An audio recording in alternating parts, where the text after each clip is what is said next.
Varicose veins కి సరైన చికిత్స కోసం సంప్రదించండి ఎవిస్ హాస్పిటల్. అమ్మ నమస్తే. నమస్తే అమ్మా.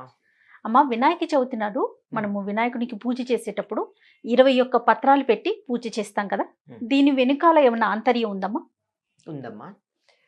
ఒక బోటనీ విద్యార్థి చెప్పాడు, వినాయకుడు గజముఖం కలిగిన వాడు కదా, ఏనుగ శాకాహారి కదా, చెట్లు విరుచుకు తినడం అలవాటు కదా, అందువల్ల ఇలా రకరకాల ఆకులతో చేస్తాము అన్నాడు. నిజమేనా? రకరకాల ఆకులతో నువ్వు చెప్పింది సరే, కానీ 21 ఏమిటి, ఇంక 22 కావచ్చు, 20 కావచ్చు. ఈ 21కి ఒక ప్రత్యేకమైన పేర్లు కూడా ఉన్నాయి కదా, వాటిని నువ్వేమన్నా సరదాగా పేర్లను ఏమన్నా చూస్తావా అని అడిగాను నేను. అంటే నా దగ్గర ఉంది సమాచారం, కానీ వాళ్ళకి తెలియదు. అడిగితే వాళ్ళు వెళ్ళి ఈ పేర్లకి, సంస్కృతం పేర్లకి ఇంగ్లీష్ పేర్లు దరిదాపుల్లో చెప్పండి మేడం, మేము చూస్తామన్నారు. చెప్పాను నేను. వాళ్ళు బొటానికల్ పేర్లు వెతికి ఆ మొక్కలన్నీ తీసుకొచ్చి వాటి మెడిసినల్ వాల్యూ ఏమిటో చెప్పమంటే పాపం తయారు చేసి పెట్టారు. ఈ 21 పత్రులు ఏవైతే ఉన్నాయో, ఇది వినాయక పూజలో ప్రత్యేకత ఇంకెక్కడా కనపడదు మనకి.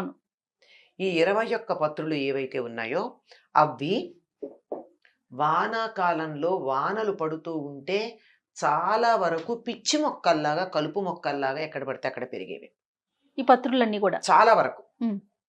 ఇప్పుడు జమ్ము ఉందనుకోండి, జమ్మి కాదు. జామ ఉందనుకోండి, జామ. చూతపత్రం, మామిడి ఉంది, మామిడి కాదు. ఈ మిగిలినటువంటివి ఉదాహరణకి దత్తూర అంటే ఉమ్మెత్త అక్కడ పిచ్చి మొక్కలా పెరిగేది. ఇలా ప్రతి దానికి వాళ్ళు కనుక్కొని వచ్చారు. బొటానికల్ నేము, నేను ఇంగ్లీష్ నేమ్ ఇస్తే వాళ్ళు సంస్కృతం నా దగ్గర ఉండనే ఉన్నాయి. కనుక్కొని వచ్చింది మెడిసినల్ వాల్యూ చెప్పి, నిజంగానండి ఇవన్నీ చాలా ఉపయోగపడేవి అన్నారు. ఎందుకు అంటే వానలు పడతాయి, ఎక్కడ పడితే అక్కడ మనం వెయ్యకుండా వాటంతటవి రోడ్ల పక్కన, ఖాళీ ప్రదేశాల్లోనూ, ఆఖరికి గోడల మీద ఎక్కడ పడితే అక్కడ మొలిచే మొక్కలు చాలా ఉన్నాయి. వీటన్నింటి యొక్క ప్రయోజనం మనం తెలుసుకున్నట్టయితే ఇప్పుడు వచ్చేటటువంటి తరుణ వ్యాధుల నుండి మనం ఉపశమనం పొందొచ్చు. తరుణ వ్యాధులు అంటే అక్యూట్ డిసీజెస్, అంటే అప్పటికప్పుడు వచ్చే, అంటే దీర్ఘ వ్యాధులు కావు. వాతావరణ మార్పుల వల్ల అప్పటికప్పుడు వస్తాయి, పోతాయి అంతే. వైరల్ ఫీవర్స్ అని అలాంటివన్నీ విరోచనాలు. ఇప్పుడు ఏమవుతుంది, వర్షాలు పడతాయి. వర్షాలువే కదా ఇది వచ్చింది. ఆషాఢంలోనే అవటానికి, అది గ్రీష్మ ఋతువైనా ఆషాఢంలోనే మొదలవుతాయి వానలు. అక్కడి నుంచి మొదలుపెట్టి కొత్త నీళ్ళు వస్తాయి. కొత్త నీళ్లలో మట్టి ఉంటుంది, అనేక రకాలైన కలుషితాలు ఉంటాయి. ఎండ ఎక్కువగా ఉండకపోవడంతో రకరకాలైనటువంటి క్రిములు అవన్నీ అభివృద్ధి చెందుతాయి. ఒకప్పుడైతే విపరీతంగా కలరా వచ్చేది ఈ ఋతువులో. ఇప్పుడు కలరా చాలా వరకు తగ్గింది. ఎక్కడో వెరీ రేర్ కేస్ కలరా. అలా ఇలాంటివన్నీ రకరకాలు వస్తాయి. జలుబు, జ్వరము, దగ్గు, విరేచనాలు, వాంతులు, దీనికి సంబంధించిన కడుపు నొప్పి, ఇవి ప్రధానం. ఈ వీటన్నింటికి కూడా ఈ 21 పత్రుల్లోనూ మందులు ఉన్నాయి, ఔషధ గుణాలు ఉన్నాయి. ఇవే కాకుండా దీర్ఘ వ్యాధులకు కూడా వీటిల్లో మందులు పనికొచ్చే ఉన్నాయి. నీరియం అంటే కరవీరపత్రం అంటే గన్నేరు.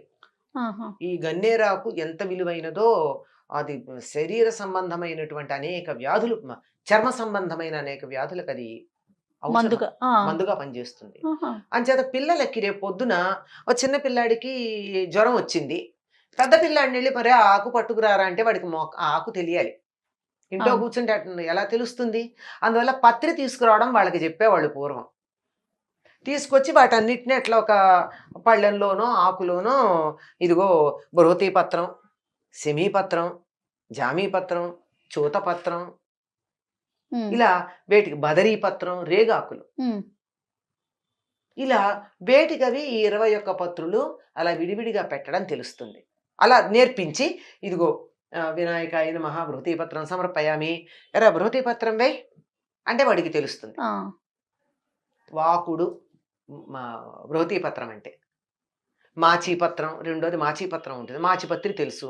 ఇట్లా ఇవన్నీ కనుక తెలిసినట్టయితే రేపు పొద్దున హఠాత్తుగా ఏదన్నా చిన్న తరుణ వ్యాధి, సీజనల్ ఏదన్నా వచ్చినట్టయితే, ఒరే మాచిపత్రి ఆకులు 4 కోసుకురా అన్నప్పుడు అన్నప్పుడు వాడు తెస్తాడు. అరే తులసాకులు 4 పట్టుకురా నాన్న, లేదా దత్తూర తీసుకురా అంటే ఉమ్మెత్తాకులు పట్టుకురా అంటే తీసుకురావడానికి వీలుగా ఉంటే వాళ్ళకి బాగా తెలుస్తాయి.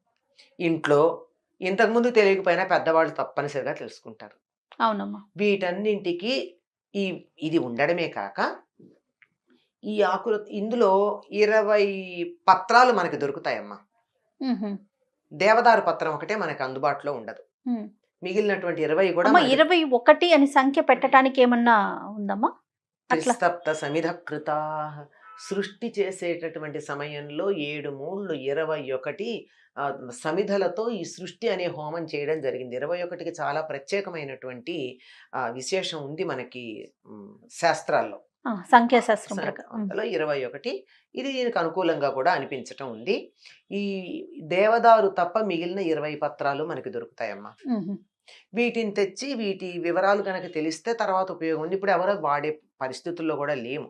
అవును. జ్వరం వస్తే ఆ తులసాకు తీసుకురా, దాన్ని చక్కగా కషాయం చేసి ఆ నీళ్లు పట్టు, ఉదయం మధ్యాహ్నం సాయంత్రం పట్టినట్టయితే వీలైతే ఒక చుక్క తేనె వేసి పట్టు, 2వ రోజు కల్లా జ్వరం తగ్గుతుందంటే నాకు అంత ఓపిక ఏది. ఇప్పటికిప్పుడు క్యాల్పాల్ కాదేదో వేస్తారు, అదేమంటే క్రోసిన్ పిల్లలకైతే సిరప్, పెద్దవాళ్ళకైతే టాబ్లెట్ వేసి 5 నిమిషాల్లో టెంపరేచర్ తగ్గేట్టు చూస్తున్నాను తప్ప క్రమంగా తగ్గే పద్ధతి చూసుకోవటం లేదు. అది చాలా తప్పు.